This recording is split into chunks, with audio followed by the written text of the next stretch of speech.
All right, let's talk about the major content update coming in January for Chronicles. I know Com2Us is trying to build a little bit of hype and be a little bit vague here with what is coming, but I'm going to spoil it for them. I'm going to spoil it for you guys, and we're going to dig into exactly what is going to happen for each of the weeks coming in the new year. So we have the first week, new area, new monster story, some new events, another new monster and another new monster story in the third week, and then a new raid in the fourth week. So what do we know about all of this? Well, let's start with the first week. The first week, we're getting a new monster. If you can see the little silhouette over here, that monster is going to be the Beetle Knight. So this is the Beetle Knight. It's going to be releasing in the first week of January, and apparently the Water Beetle Knight is the one to grab. I'm not entirely sure if this is going to be a free unit like Raven was in the monster story. I have a feeling it's not going to be, because I don't believe the Beetle Knight was free in Korea. So we're going to have to probably summon him through the banner or through an event like we did with Theomars and Bastet and Chasun. So Beetle Knight is the monster that is coming to week 1 update in the new year. Water is the one to get. If you want to save your scrolls, you should start thinking about doing that now in order to get one of the Beetle Knights, if not the Water Beetle Knight. So that will be coming in the first week of January. We are also getting a new area. Now, at first I was very excited, but this is not a completely new chapter to the storyline. It's a new area that's going to come to each of the continents. So the new area, and this is a translation from the Korean updates. So this is not exactly what may come, but should be fairly close. And if you see some weird words here, it's because it's a translation from the Korean update. This is the new area that we will be getting first week of Jan. They're calling it the hero area. I won't read all of this to you, but essentially in each of the continents, so you have Florence, you have all of your different continents that you went through the chapters of the story on, they're all going to get an additional area. In these hero areas, you can farm the monsters for legendary runes. So you're going to get better drops from the monsters, from the elite field bosses. You can get legendary runes, and you can also get crafting material for outfits and for runes. So it does appear like they are going to make crafting legendary runes and runes in general a little bit more accessible. Right now, crafting runes is incredibly expensive. The materials are hard to come by. I think with the hero areas, people will now have open world farming capabilities. Today, a lot of your crafting materials and progression comes from farming Path of Adventure. It comes from doing raids.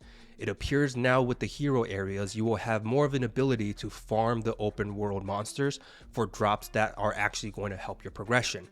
What is also very cool is these elite and boss monsters that will appear at unspecified times in these hero areas. And these boss monsters can drop some more rare drops, such as guaranteed 5-star legendary runes or guaranteed crafting material. So not only will there be just normal monsters that could potentially drop a legendary rune in these hero areas, you're going to have these RNG based elite monsters that pop up that you can farm and get even better drops. So to me, that is getting us closer to what a traditional MMORPG like World of Warcraft would be. Allows you to farm a little bit more, doesn't really time gate or entry gate a lot of your progression. So I think this is a pretty cool update, but unfortunately it is not the release of a new chapter. It is just the release of these hero areas. What is also interesting is in these hero areas, they are going to be very specific attributes. So Rudolin is light, Florence is wind, the fire zone is dark. So you can see that each of the continents is going to have a hero area, and they're going to have a specific element that you want to bring in, because your damage increases 2x if you bring in the right element, and your damage taken reduces by 35%.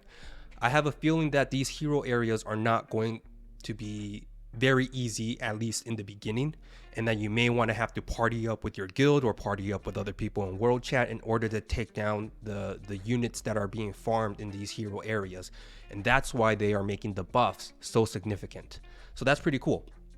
Coming behind this release also, so we have new areas, the ability to find legendary runes as drops, the ability to get more crafting material to craft runes and new outfits. They are also releasing new outfit sets. I'm not exactly sure if the translations here are going to be exact, but I believe the Blue Flame set we can already see in North America. We don't have access to the crafting materials, but I think you can see the Blue Flame set already in our outfit or in our closet. Full Moon and Water Play set, I don't think these are released in North America. I don't think we can see them, but they're going to be releasing 3 more outfits. So week 1, we're getting the Beetle Knight. The water one's the one to get apparently, so start saving your scrolls. We are going to get the new hero area that allows us to have more open world farming, hopefully get some legendary rune drops, rune crafting materials, and outfit crafting materials. So that should be a lot of fun. Coming the 3rd week, we are getting a new monster and a new monster story. So this is going to be a free LD 5 in the tune of Dark Harp Magician. So congratulations, we are all finally going to be whales flexing our LD5s. Dark Heart Magician is going to be free in the monster story. Heart Magician family is going to be the family that gets released in the 3rd week of January. Now, I haven't logged on to the Korea server in a little bit, so I didn't post screenshots of her skills. If I have any viewers that can read Korean, pause the screen, translate this for us, let us know if she's good or bad. Word on the street in Korea is that she is not used in the meta too much quite yet, so I'm uncertain of how game-changing this free LD5 will be.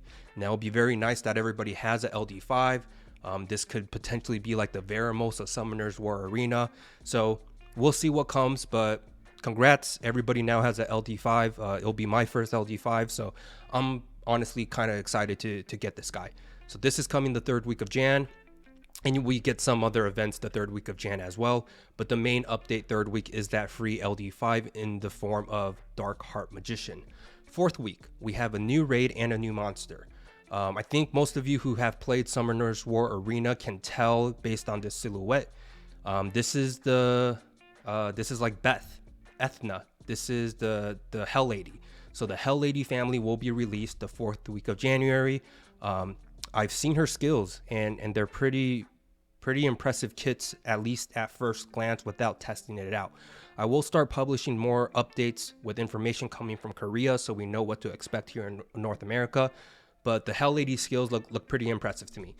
What is also very exciting about the 4th week is we finally get a new elite raid. So the most recent one is Naraka Boiling Waterfall. I have a guide released for that. If you haven't cleared it, be sure to clear that 10 times. So by the 4th week of Jan, you can come in and be ready for this new raid. So you'll need to clear Naraka, the Boiling Waterfall, 10 times in order to get access to this new raid 4th week of Jan. Take a look at the guide.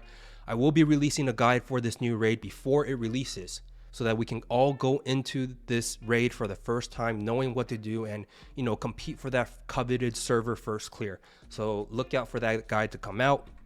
That guide, that raid is going to be Medusa. So this recently got nerfed in Korea, so we're going to have the easier version of this raid. I will release a dedicated video teaching everybody on how to clear this raid before it comes out based on some intelligence we have from Korea. But this is going to be the raid coming out 4th week of Jan. Along with the new raid release, just like with Boiling Waterfall, we're going to get a new raid event where based on the number of times you've defeated the raid, you'll get some nice rewards, and we'll have a new challenge for us to all continue progressing. What I'm most excited for about this is I believe they are going to have to also release new item progression. So gear progression right now is maxed out with the seal drops that we have at 6-star, 2 awakened, I believe. So 6 stars, 2 purple stars. That currently is the end game max gear. So I haven't seen the gear trees behind this raid, but because there's nothing visible today, I believe they're going to increase the gear limits and increase what gear we have access to behind the drops in this raid. So that should be very exciting. It'll be another major pivot point. If you're able to clear and farm this raid early on, you'll start to climb in your summoner power ahead of others who can't. So everybody should do their best to increase their power to hit the bonus before this comes out. Learn the mechanics so you can go into it with your guildies and friends and be ready to clear and then farm it. So that's it. Those are the updates coming in January. We have the Beetle Knight releasing. We have the hero area in the 1st week. We have a free LD5 in the form of Dark Heart Magician week 3, and then we had the new Medusa raid and also the Hell Lady family releasing in the 4th week. Lots of content coming out. Hopefully this gives you a little bit of insight of what to expect. If you need to start saving scrolls, if you need to start getting your power level up to prepare for this new content, you can do so now. Good luck, everyone.